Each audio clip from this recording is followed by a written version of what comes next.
நண்பா, நண்பிகள் எல்லாரும் எப்படி இருக்கீங்க? இது வேள்பாரி பாகம் 1 அத்தியாயம் 2 பகுதி 1. இப்போ நம்ம காலச்சக்கரத்தில் ஏறி கொஞ்சம் பின்னோக்கி போவோமா?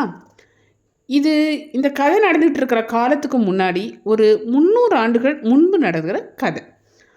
அப்போ தமிழ் நிலத்துக்கு தனியாக ஒரு எல்லையோ ஒரு பெயரோ கூட உருவாகலை. அடர்ந்த காட்டில், ஆற்றுப்படுகையில், வண்டல் பூமியில், அப்புறம் வற்றிய பாலை இடங்களில், கடலோரத்தில், மலை முகட்டில்னு வேறு வேறு நிலங்களில் மக்கள் குழுவாக சேர்ந்து வாழ்ந்தாங்க. அரசனெல்லாம் அப்போ கிடையாது.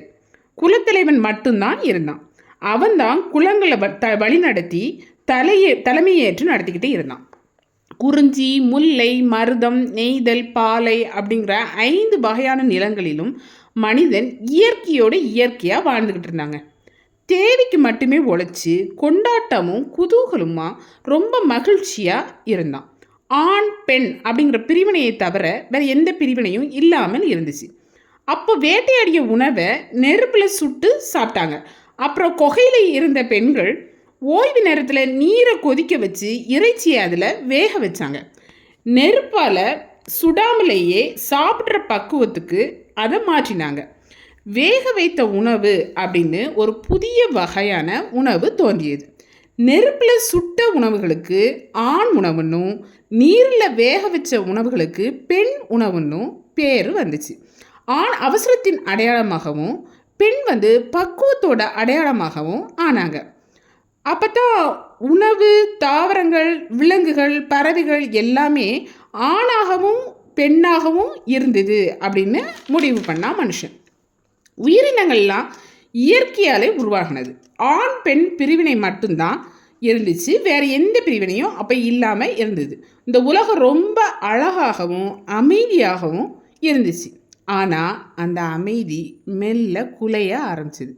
முதல்ல மனுஷனுக்கு சொந்தமாக அவனோட பெருஞ்செல்வமாக ஆடு மாடு அப்படிங்கிற கால்நடைகள் தான் இருந்தன. யார்கிட்ட நிறையா ஆடு மாடுகள் இருந்துச்சோ அவங்களே ரொம்ப பெரிய ஆட்களாக கருதுனாங்க. அவங்க இருக்கிற குலம் ரொம்ப பெருமை வாய்ந்த குலமாக கருதுனாங்க. அப்போது அடுத்த இளக்குழுக்களோட கால்நடைகளை மாறி மாறி களவாடினாங்க. அப்போது அதோட உரிமையாளன் விடுவானா? அதனால் இனச்சண்டைகள் நடந்துச்சு. நிறைய பேர் இறந்து போனாங்க. நீங்கள் சின்ன வயசில் படிச்சிருப்பீங்களே, கால்நடைகளை களவாடியது வெற்றி திணை, மீட்டது கரந்தை திணை அப்படின்னு. கால்நடைகளுக்காக நடந்த சண்டை அப்புறம் நல்ல செழித்த விளைநிலங்களை கைப்பற்றுறதுக்காக நடந்துச்சு. அவங்கவுங்க இனக்குழுக்களோடு சேர்ந்து பிற நிலங்களை கைப்பற்றினாங்க. கால்நடைகளுக்காக சண்டையிட்டாங்க.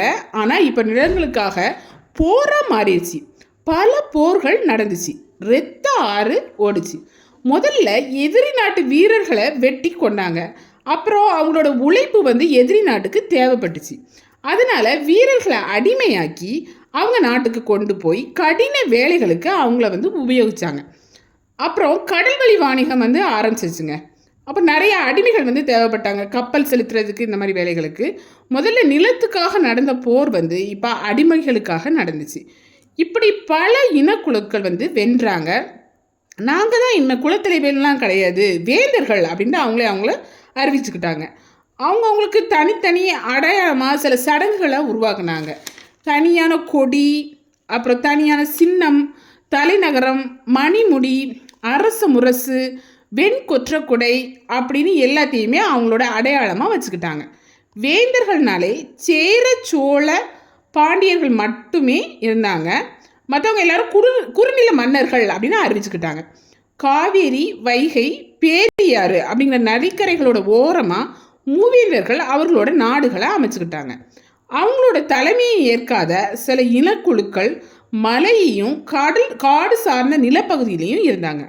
அவங்கெல்லாம் குடவர், அதியர், மலையர், வேளிர் அப்படின்னு ஒரு 20க்கும் மேற்பட்ட குலத்தலைவர்கள் இந்த மூவேந்தர்களுக்கு எதிராக இருந்தாங்க. அப்போ பாணர் சமூகத்தை சேர்ந்த சில கலைஞர்கள், பாணர்கள்னால் பாட்டு படிக்கிறவங்க, அவங்க வேந்தர்களை பற்றியும் குறுநில மன்னர்களை பற்றியும் போர்க்களத்தில் வீர மரணம் அடைந்த வீரர்களை பற்றியும் பல பாடல்களை பாடி அவங்களோட புகழை பரப்புனாங்க. தலைமுறையாக அவங்களுடைய புகழை பாடி பரப்பி அவங்களுடைய புகழை அழியாமல் பார்த்துக்கிட்டாங்க. எல்லா மன்னர்களும் குலத்தலைவர்களும் அவங்களுக்கு பெரும் செல்வத்தை அள்ளி கொடுத்து அவங்களோட பாடலில் இடம்பெற்றுக்கிட்டாங்க. ஆனால் இந்த வள்ளல்களுக்கெல்லாம் நாயகனா பரம்பு நாட்டை சேர்ந்த வேள்பாரி இருந்தான். அவனோட ஆற்றல் பற்றியும் வள்ளல் தன்மை பற்றியும் நாடுகள் எல்லாம் சென்று பாணர்கள் பாடலாக பாடி பாரியோட புகழை பரப்புனாங்க. அதோடு மட்டும் இல்லாமல் அவனை புகழோட உச்சிக்கு கொண்டு போனது அவன் முல்லை கொடிக்கு தேரை தந்தான் அப்படிங்கிற கதை தான். இந்த கதை உண்மையா பொய்யான்னு யாருக்கும் தெரியாது. ஆனால் இந்த கதை நம்மளோட குழந்தைகளுக்கும் சுற்றத்துக்கும் சமூகத்துக்கும் வேந்தர்களுக்கும் ரொம்ப அவசியம். இந்த கதை வந்து எல்லாருக்கும் தெரிஞ்சிருக்கணும் அப்படின்னு மக்கள் நினைச்சுக்கிட்டாங்க. இன்றைக்கும் நம்ம பாரி அப்படிங்கிற பேரை கேட்டோடனே நமக்கு என்ன ஞாபகம் வரும்?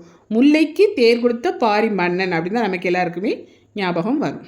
இதோட வேள்பாரி பாகம் 1 அத்தியாயம் 2 பகுதி 1 முடிவடைந்தது. அடுத்த காலநிலையில் சந்திப்போம். சேனலை ஷேர் பண்ணுங்கள், சப்ஸ்கிரைப் பண்ணுங்கள். நன்றி.